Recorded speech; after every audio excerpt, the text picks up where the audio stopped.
starter motors, alternators, solenoids, batteries and Hall effect sensors.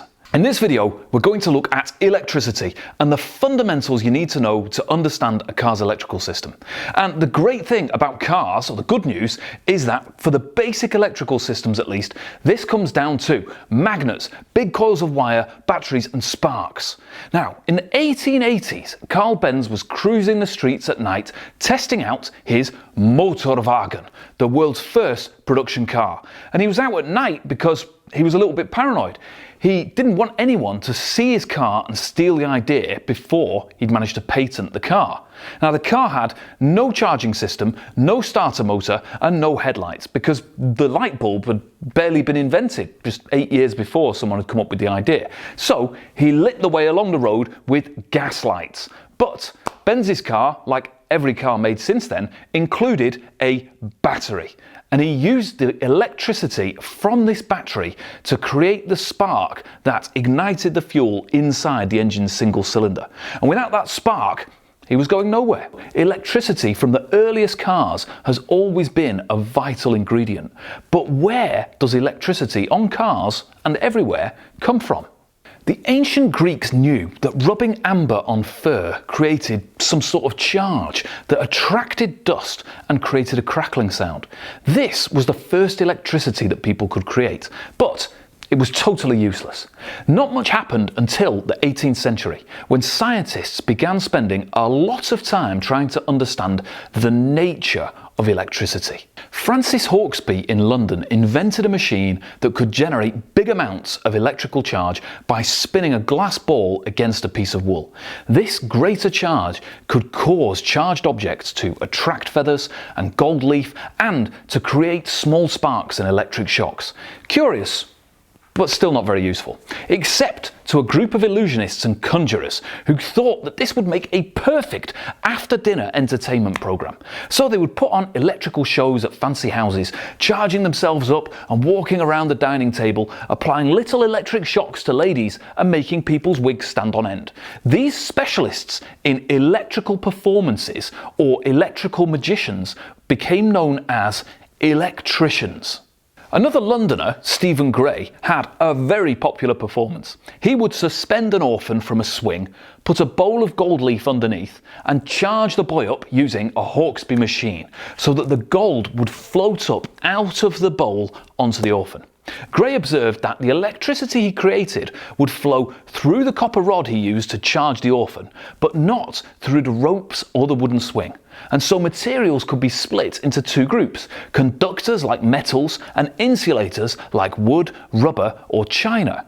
This form of electricity is what we call static electricity. It's an imbalance of electrical charges in objects. It's static because it doesn't really flow anywhere, it just hangs around. Now, Benjamin Franklin decided that, like a bank account, an object could have a positive or a negative balance of electrical charge. And given the chance, electricity would flow to balance out those charges. Give a negative charge to a man walking around a dining table, and if he gets close enough to someone, electricity will jump to equalize his charge with the rest of the earth. Charge up a storm cloud enough, and eventually electricity will flow from Earth to equalize its charge, and we have lightning. In cars, static electricity is only good for giving us electric shocks when we get in and out, and for spraying paint, because just like the orphan and the gold leaf, if we put a negative charge into a metal vehicle panel, then it will attract positively charged paint particles, and that means less paint's wasted and a more even coating. And this sort of electrostatic painting is standard throughout the industry. When I had the parts of the Mazda powder coated, the parts were suspended from a track system that had a negative charge throughout the whole track and the parts hanging from it, and the powder spraying guns were positively charged. So our first way of generating electricity was by rubbing things together, but this just doesn't produce anywhere near enough electricity to actually do any work, to create useful light or to move something. Another source of electricity was needed, and this came in the form of the battery. Now, for me, this is pretty interesting because in my mind, Batteries are a store of electricity. We generate electricity and we put it in there to use later. But actually, batteries create electricity, and rather than being a store, they were the first real source of electricity. And the discovery of battery power seems to me like one of those moments where aliens or time travelers whispered a secret in someone's ear. But actually, it came down to frogs. Frogs' legs in particular. An Italian called Galvani observed, probably after an alien gave him a tip-off, that if he probed a dead frog's leg with two different metals, that the leg twitched. And again, somehow, he decided this was due to electricity. A fellow Italian, Alessandro Volta, took this further. He eliminated the frog's leg and discovered that if he separated a piece of copper and a piece of zinc with salt water, then electrical voltage would be created and the two chunks of metal would generate an electrical current. This is known as a wet cell, and lead-acid batteries contain wet cells along the same principle. Electricity could be generated by a chemical reaction. We'll look more about how this happens when we talk about batteries. So, batteries evolved from there. Volta developed what would become a voltaic stack, a series of discs of copper and zinc, each separated by a paper or cardboard disc soaked in salt water.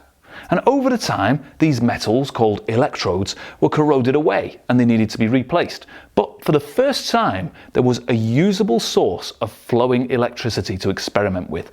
And the whole 19th century was powered off non-rechargeable batteries like this.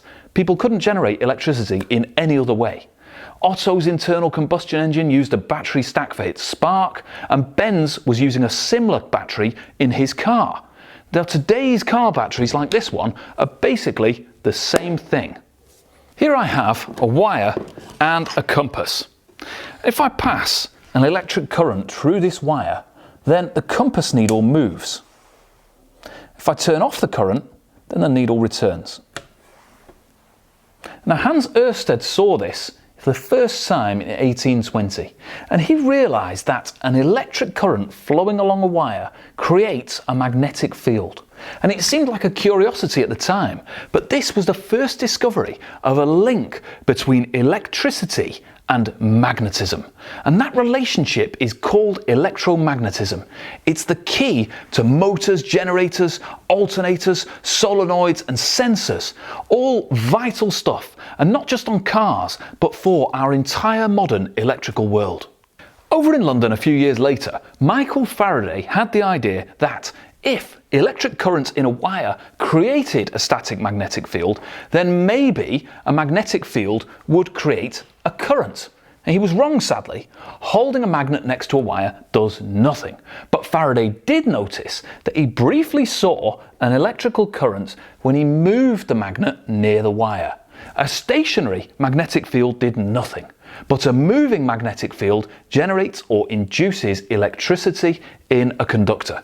And so Faraday announced that a moving or changing magnetic field around a wire produces an electrical voltage. This is electromagnetic induction, and it's the principle behind generating electricity, not just in a car, but everywhere, except solar panels and nuclear power.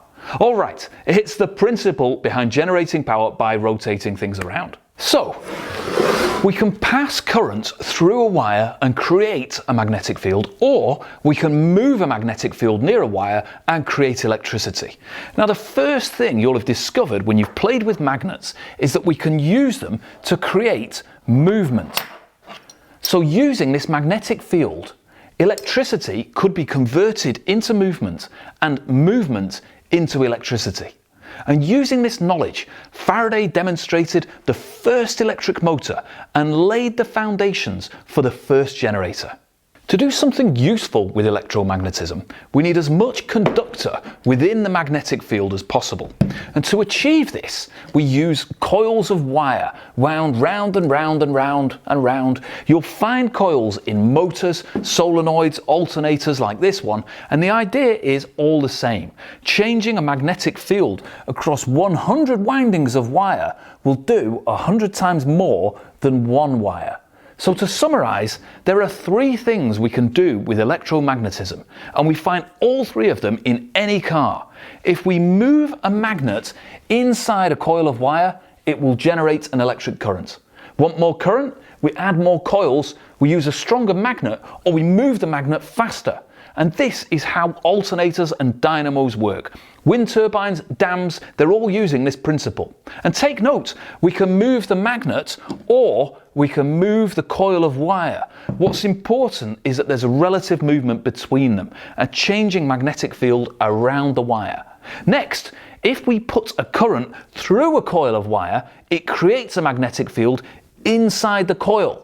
And this will attract metal. It will push on opposing poles of magnets. This is how motors and solenoids work. We put electricity in, create a magnetic field, and use that magnetic field to make things move. Finally, we need to talk about electromagnets. These little magnets are what are known as permanent magnets. Dynamos and DC motors like our starter motor use permanent magnets. Here's a physics professor to explain magnets for us. Magnets are magnets because they're made up of little magnets, and we have to leave it at that. Right, I hope that's clear. Electromagnets are at least a little bit easier to understand. We've already seen that if we pass a current through a wire, we create a magnetic field. If we wrap that wire in a coil around an iron core, it makes that magnetic field stronger and the iron core becomes magnetic. If I turn on my current, we can hopefully see that this core is now a magnet. And it's not just slightly magnetic, it's very magnetic. And just like a permanent magnet, it has a north and a south pole. Now, electromagnets can create a much stronger magnetic field than permanent magnets, and they can be used to pick up huge chunks of metal in scrapyards or to hold doors closed. And the important thing with electromagnets is they can be controlled by varying the current that flows through the winding. The strength of an electromagnet can be controlled. Those are the core principles of electricity for cars. Next, we're going to talk about measuring that electricity.